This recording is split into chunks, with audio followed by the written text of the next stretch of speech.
Pernah pada suatu waktu itu, ada orang yang datang nagih, ngamuk-ngamuk, maki-maki. Saya tuh udah nggak bisa jelasin apa-apa, karena setiap kali saya bersuara, dia mesti misu-misu. Ya udahlah Pak, saya hanya punya diri ini.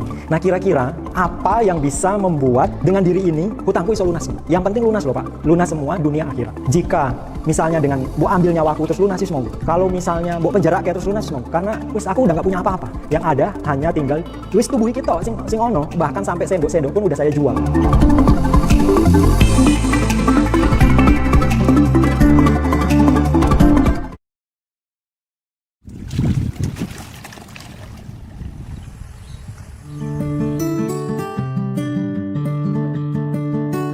Assalamualaikum warahmatullahi wabarakatuh. Nama saya Hendra Dinata, owner dari Salina Herbal yang beralamat di Jalan Undip Raya, Teluk Awur, Tahunan, Jepara.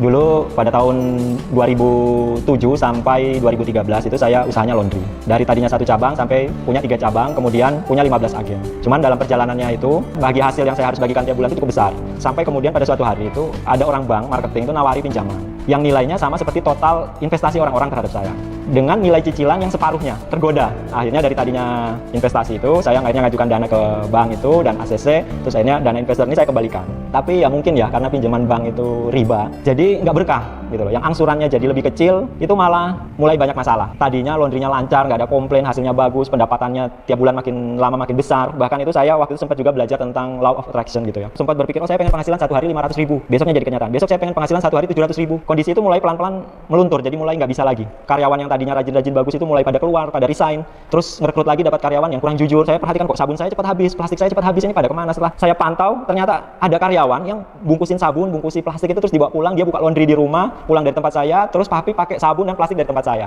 Ya mungkin itu teguran kecil ya, teguran halus, tapi saya masih nggak gagas. Mungkin kalau orang kerja itu SP3 ya, langsung teguran yang sangat keras istilahnya itu. Nah, saya diketemukan dengan sebenarnya dia sangat terkenal di Indonesia. Dia punya bisnis franchise yang sudah puluhan tahun, cabangnya ratusan tempat, ngiming-ngiming saya. Jadi yang ngiming saya itu langsung ownernya. Total investasi franchise itu 800 juta. Waktu itu kurang lebih tahun 2010. Aku oke, deal, kerjasama. Franchise-nya itu dari 2010 setelah bayar sampai sekarang tuh nggak dibuka outletnya. Beda lagi kan outletnya kalau dibuka. Outletnya dibuka terus nggak jalan, oke lah, wis namanya resiko bisnis. Tapi ini outletnya benar-benar nggak dibuka dan orangnya menghilang. Akhirnya bisnis laundry saya ini terbengkalai gitu, nggak terperhatikan. Kreditnya mulai macet, saya gali lubang tutup lubang. Karena mikirnya nanti uang dari franchise bakal balik. Akhirnya saya pinjam sana, nutup sini, sebagian buat ini. Pokoknya gitu-gitu sampai akhirnya ujung-ujungnya itu saya nggak tahu lagi mau pinjam di mana. Semua harta dijual, mulai dari rumah, mobil, sampai perabotan rumah, sampai piring, sampai kompor, sampai rice cooker itu dijual semua. Karena ternyata waktu itu akumulasi dari total utang gali lubang tutup lubang itu cukup besar, sampai sekitar total 2,2 miliar. Orang yang nagih, debt collector itu udah pusing, pokoknya udah nggak bisa mikir. Itu yang nagih itu udah yang nelpon kalau diangkat itu isinya kebun binatang, caci maki, apa semua udah nggak karu-karuan kayak gitu. Pernah pada suatu waktu itu, ada orang yang datang nagih, ngamuk-ngamuk, maki-maki, dan saya tuh udah nggak bisa jelasin apa-apa, karena setiap kali saya bersuara, dia mesti misu-misu. Saya sudah nggak tahu mau jawab apa. Ya udahlah Pak, saya hanya punya diri ini. Nah kira-kira apa yang bisa membuat dengan diri ini hutangku iso lunas semua? Yang penting lunas loh Pak, lunas semua dunia akhirat. Yang penting seperti itu. Jika misalnya dengan bu ambil nyawaku terus lunas sih semua. Kalau misalnya bu penjara kayak terus lunas sih semua, karena wis aku udah nggak punya apa-apa. Yang ada hanya tinggal wis tubuh kita sing ono, bahkan sampai sendok-sendok pun udah saya jual.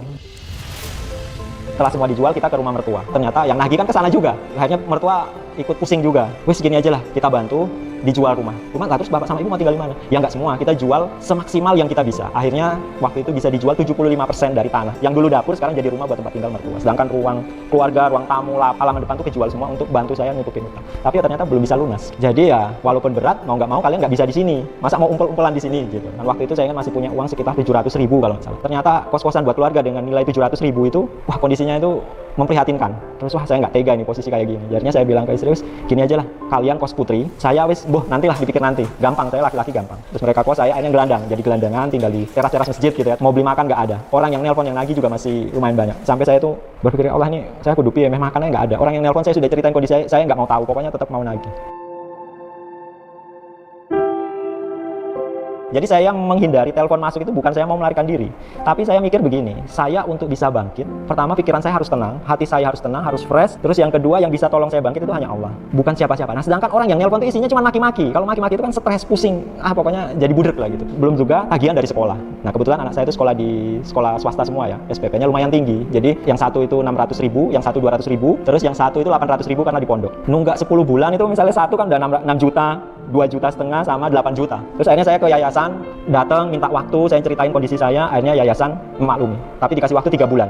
Terus akhirnya saya berdoa, ya Allah, kalau memang anak-anak saya terbaik ini sekolah di sini, bantu saya untuk biar mereka tetap bisa sekolah di sini. Apapun yang engkau datangkan pertolongannya. Tapi kalau sudah enggak, ya udah saya yo manut. Saya jemput, saya bawa pulang, wis rame-rame kita di rumah nganggur. Karena dosa-dosa diri saya, keluarga, anak, apa semua itu mengalami ini. Nah, itu saya mohon ampun dan saya mohon diberi pertolongan. Dan setelah itu yayasan nggak pernah ngubungin. Jadi 3 sekolah loh. Jadi bayangin ya, nunggak SPP yang nilainya besar, sekolah swasta, itu 1,5 tahun nggak nagih. Nah terus waktu pusing itu, daripada cuma sekedar saya tutup, iseng-iseng saya jual. Saya jual bisnis laundry carpet. Saya buka harga 60 juta. Ternyata alhamdulillah ada orang yang minat dan deal 48 juta. Jadi dengan jual cabang itu plus peralatan polisher yang nggak seberapa itu dapat uang 48 juta. Begitu habis bayaran 48 juta, tahu-tahu yayasan dari 3 sekolah itu ngubungin lagi. Terus saya bilang, loh kok kayak tahu saya punya uang ini sekolahnya. Wah, jadi yang Allah tolong ke saya dengan doa saya tentang anak-anak ini terbaik sekolah atau tidak itu bukan dengan tiba-tiba saya bangun ada uang di samping atau tahu-tahu ada orang nganter nih mau nggak uang segini atau ini, tapi diberi jalan untuk saya ngerintis usaha yang nantinya usaha itu dijual yang nilainya itu bisa untuk bayar sekolah itu. Saya berhitung lagi, hutang saya sekian. Kalau saya kerja, anggaplah saya jadi manajer, gaji 1 bulan 10 juta, dipotong makan 50 tahun baru lunas utangnya. Wah ini nggak mungkin. Jadi jalan satu-satunya saya untuk melunasi utang ini, ya, saya harus berbisnis. Nah, pada suatu hari, habis sholat asar, baca-baca papan pengumuman. Akan diadakan pelatihan pembuatan sabun herbal untuk jamaah masjid gratis. Bahan sabun herbal ini terbuat dari, nah bahannya itu minyak. Minyak itu kan licin, kok bisa jadi sabun itu gimana logikanya? Beraduk-aduk di pikiran, terus cuman akhirnya jadi penasaran. Lah, daripada saya penasaran, ikut aja lah. Toh gratis kan nggak ada ruginya gitu. Kurang lebih 35 peserta. Rata-rata semua niatnya bisnis, kecuali aku. Aku niatnya cuman penasaran kok minyak jadi sabun gitu toh. Setelah pelatihan, hasil prakteknya kan dibawa pulang. Nah, bawa pulang tuh saya pakai buat mandi. Kurang lebih seminggu, orang ketemu saya, "Loh, Mas, sampean kok seger? Kok sampean sekarang halus?" Katanya. "Kok kelihatan terang, pokoknya bagus-bagus gitu komennya." Terus, "Opo iya sih," kita bilang gitu. "Ini tenanan apa cuman guyon?" "Bener kok gini pakai apa, Mas?" Terus saya pakai apa ya? Tanya. "Oh, sabunnya jangan-jangan itu." Saya sabunnya tak potong-potong, tak kasih anak istri sama teman, "Ayo dipakai." Dan ternyata mereka pakai, ternyata cocok semua. Hasilnya bagus semua. Wah, ini jadi bisnis. Terus saya mulai ngerintis mau bikin bisnis, sudah bikin merek. Nah, merek pertama itu Salina Herbal itu. Cuman akhirnya nggak ada merek Salina Herbal itu karena waktu didaftarkan ke Menkumham itu ditolak gitu. Jadi akhirnya saya bikin nama perusahaan. Jadi nama perusahaannya itu Salina Herbal itu awalnya dari merek sabun sebenarnya. Begitu sudah jadi terus saya bingung, ini mau dijual kemana nih sabunnya kan? Ya udahlah kasih ke anak saya jualan di dalam pondok. Itu tak bikin tak kasih anak. Terus anakku bilang, "Ya, kalau di dalam pondok sabun batangan tuh pada nggak mau karena kan repot ya." Oh iya, ternyata dia punya kekurangan ini. Lah terus gimana dong? Ya dicair ke ya, kasih di botol. Caranya piye ya? Gitu. Terus akhirnya saya ngubungi guru yang ngajari. Terus dia bilang, "Wah, nggak bisa Mas, kalau yang cara natural seperti ini tuh nggak bakal bisa," kata dia. "Masa sih?" "Iya nggak bisa kecuali begini dia jelasin. Atau 2 kali proses. Proses keduanya itu dimasak." "Wah, saya nggak mau kalau kayak gitu. Nanti kan kalau dimasak mati ininya nutrisinya," saya bilang gitu. Terus akhirnya saya cari di Google, saya cari di YouTube ternyata nggak ada. Ini pasti bisa lah. Saya nyoba-nyoba sendiri. Singkat cerita ya dari hasil uji coba saya itu kurang lebih 11 bulan, alhamdulillah bisa berhasil jadi gel. Sehari 3 kali, 2 hari sekali atau pokoknya saya uji coba terus nggak berhenti sampai kurang lebih 11 bulan. Terus akhirnya saya mulai botolin, terus sambil mulai jualan itu. Ya biasa ya, jualan awal itu mesti nggak laku. Nah proses nggak laku itu saya tahu-tahu ada kenalan dia orang dari Dinas UMKM dan Koperasi Sukoharjo. Nah dibantu ikut pelatihan penjualan produk. Nah alhamdulillah dari situ mulai sabunnya laku sampai kurang lebih ya 1 bulan itu 50 botol lah. Ya udah lumayan ada hasilnya. Waktu itu saya beli botol masih eceran, kali beli 5 botol. Terus stikernya tuh digital printing. Jadi motongi satu-satu terus nempeli, kirim. Modal usaha sabun itu kalau nggak salah cuman 500.000 gitu. Jadi beli bahan apa segala macam 300.000, terus bayar orang desain stikernya itu 100.000. Pokoknya terakhir itu kalau nggak salah tinggal 100.000 itu buat beli botol sama cetak stiker.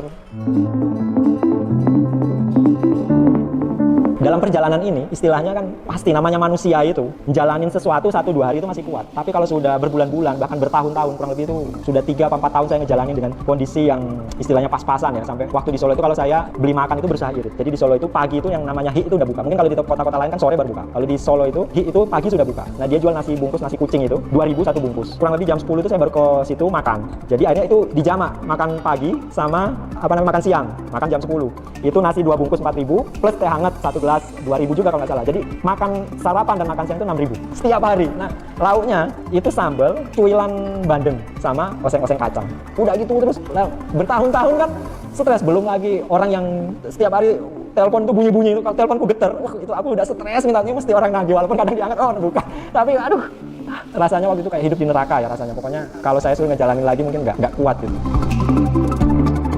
Dengan kondisiku seperti itu, Allah datangkan pertolongan lagi, seorang motivator yang sampai detik ini dampak dari motivasinya itu nggak luntur. Jadi motivasi yang dia datangkan itu bukan sembarang motivator menurut saya ya. Mas Hendra ada kegiatan nggak setelah ini? Nggak ada, saya santai longgar. Ya udah ikut saya yuk. Kemana? Pokoknya ikut aja, pokoknya enak ini gitu. Ternyata pergi ke cucian mobil. Aku disuruh turun di depan, terus keluar bawa kunci, terus tahu-tahu naik ambulans. Keluar terus buka kaca, terus Mas Hen, ayo ikut. Naik kita jalan-jalannya naik ini, biar nggak panasan. Naik motor panasan. Loh kok ambulan tapi Pak? Ya nggak apa-apa tau kan, yang penting nggak panasan. Terus ternyata ambulan itu ke rumah sakit Muwardi Solo. Dari jauh itu kelihatan ada perawat lagi dorong kursi roda.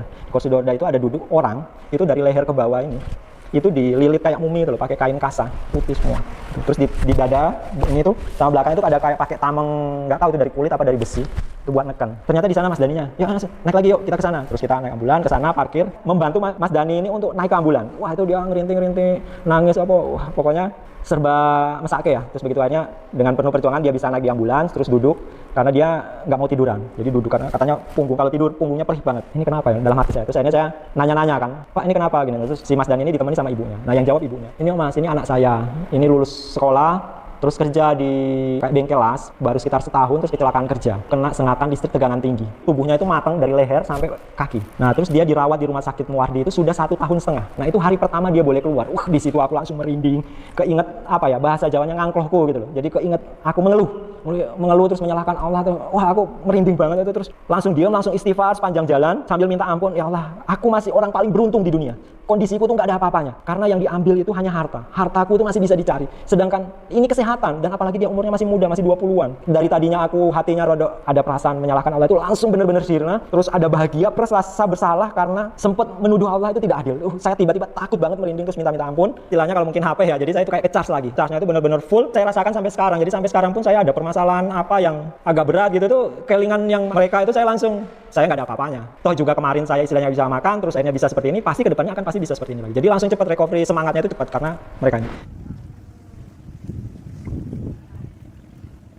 Nah, Salina Herbal ini pun adalah nama dari ibu mertua saya. Karena saya merasa sangat hutang budi banget, terus saya pengen, saya belum bisa balas apa-apa, terus ya udahlah saya pakai namanya itu jadi kayak monumen. Lama-lama jadi tahu ternyata Salina itu adalah nama alga laut, tumbuhan alam yang punya khasiat untuk manusia. Walaupun akhirnya sekarang saya lebih sering jelaskan itu. Walaupun sebenarnya Salina itu adalah nama ibu mertua saya.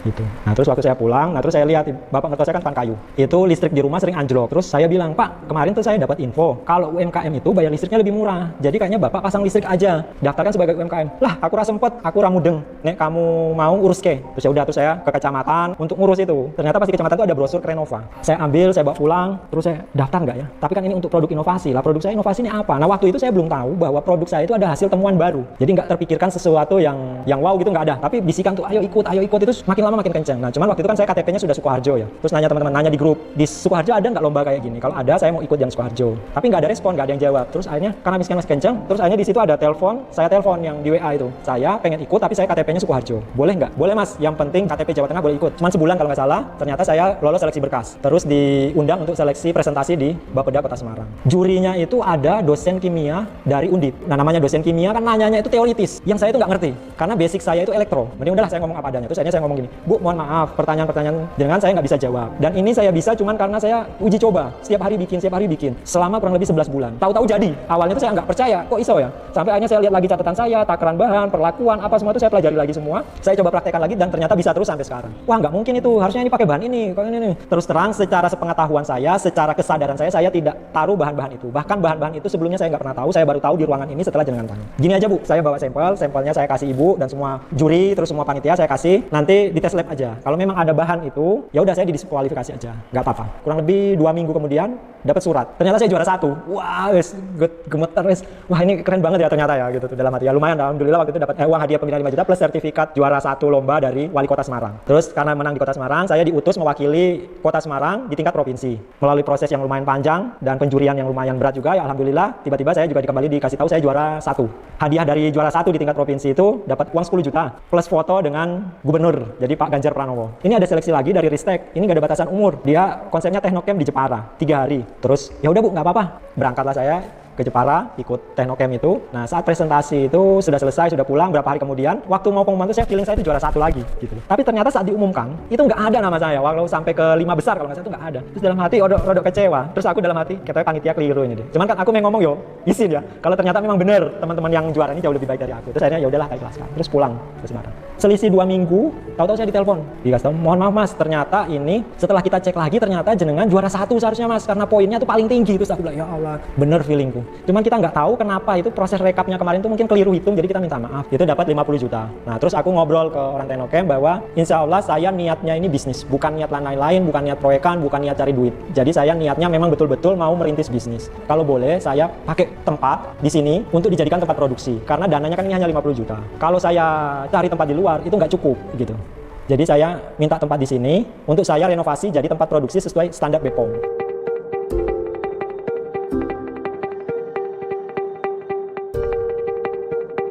Di awal tahun itu izin POM saya keluar, tapi uangnya habis. Nggak punya uang sama sekali, karena uang yang dapat sebelumnya yang 50 juta sampai 50 juta itu habis untuk renovasi dan pengurusan izin. Lah terus ini izinnya mau buat apa? Aku mikir-mikir gitu. Berarti gini, saya harus banting setir, dari niatnya bikin merek sendiri, saya bikin perusahaan manufaktur aja. Dengan menjual jasa tempat memproduksi skincare. Terus akhirnya saya nawar-nawarin ke orang-orang, terus orangnya kesini lihat semua, terus izin, terus ya wis mas, dia langsung pesen berapa puluh ribu botol gitu. Waduh mbak, kok akeh men, lah ngopo? Lah aku nggak punya alat ya mbak. Gini dong, aku dibantu kalau bisa itu bayar di depan.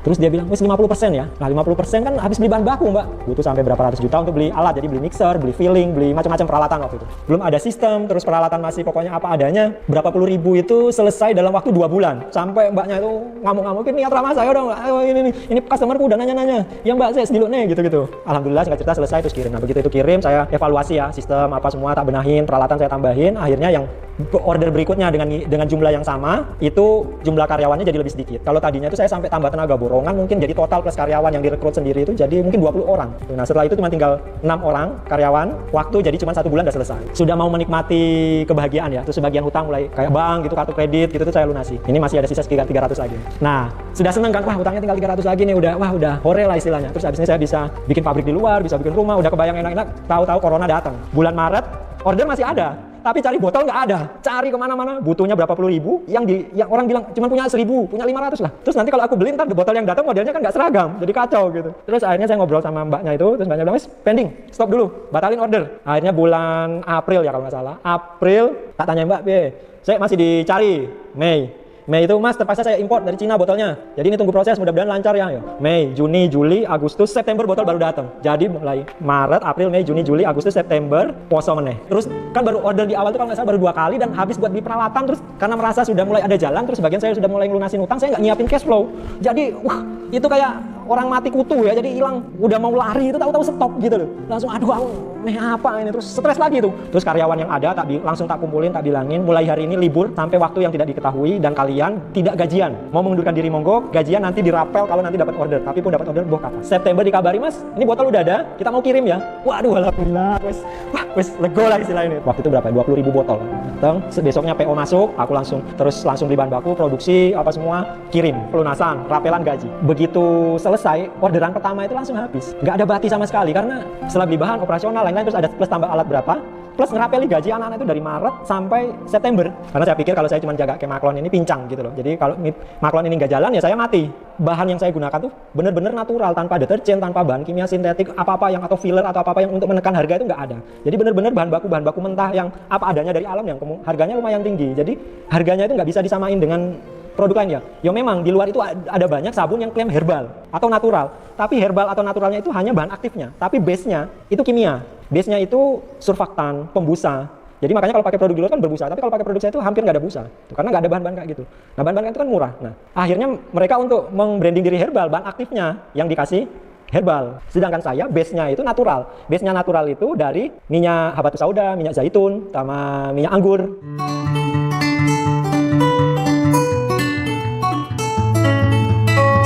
Bayangin harga habatus sauda aja 1 kilo mulai dari yang paling murah 90.000 sampai yang paling mahal itu mungkin 800 sekilo. Nah itu ada yang saya coba-coba. Terus kalau minyak anggur itu sekitar 150.000. Nah dibandingkan kayak harga deterjen yang 1 kilo cuma 10.000 kan untuk base-nya itu kan nggak nyambung gitu loh. Makanya kenapa akhirnya daripada pusing nyari Maklon lagi, saya munculin merek sendiri aja deh. Gitu. Terus saya riset mungkin lumayan lama ya sampai beberapa tahun. Terus akhirnya muncul untuk merek sendiri itu Fitskin. Konsepnya itu pakai rempah jamu. Jadi ngambil dari budaya leluhur kita yang sudah turun-temurun, sudah terbukti ya. Jadi perawatan orang-orang zaman dulu walaupun udah tua-tua itu sehat, kuat, kuat, terus wajahnya juga kalau dilihat nggak tua-tua banget gitu loh ketimbang orang-orang sekarang gitu. Karena mungkin perawatannya dengan bahan-bahan yang full alam. Nah ini yang saya ambil terus saya olah jadi konsep produk saya. Fit skin itu istilahnya, fit itu kan makan ya, skin itu kulit, jadi memberi makan kulit. Jadi produk skincare saya itu bukan untuk mendempul wajah, tapi untuk memberi makan kulit biar kulit sehat, airnya halus dan kelihatan cantik atau ganteng atau glowing gitu. Proses ini pun formulasi ini saya melakukan riset ya, uji coba bahan formula yang benar-benar berkhasiat. Jadi prosesnya bertahun-tahun, jadi bukan yang simsalabim.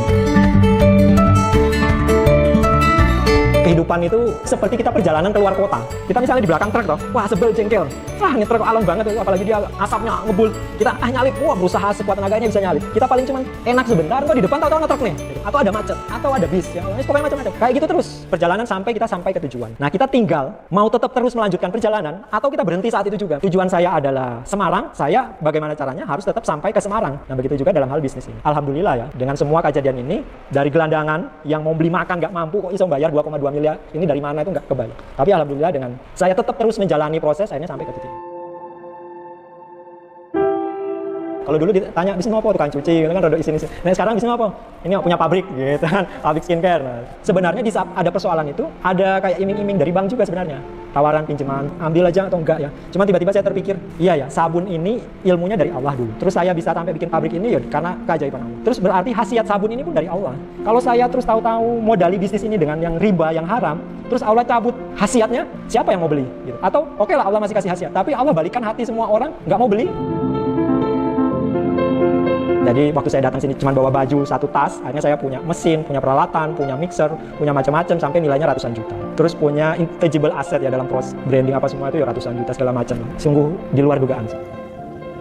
Terkadang dalam perjalanan hidup kita ada pemberi semangat yang tanpa kita sadari hadir dalam kehidupan kita. Kita hanya perlu menghadirkan hati untuk lebih melihat hal-hal di sekeliling kita. Lingkungan, orang, keadaan, itu bisa menjadi motivator jika kita mengalami persoalan. Karena motivator yang lahir hanya berupa kata-kata dari orang-orang yang hebat berkata-kata, itu paling semangatnya atau recovery-nya itu hanya sebentar. Hanya mungkin di saat kita mengikuti acaranya kita akan recovery, tapi begitu pulang semua hilang. Tapi dengan motivator dari alam, maka recovery yang hadir akan selalu hadir untuk selamanya. Saya Taufik Hendra Dinata, founder dari Salina Herbal. Wassalamualaikum warahmatullahi wabarakatuh.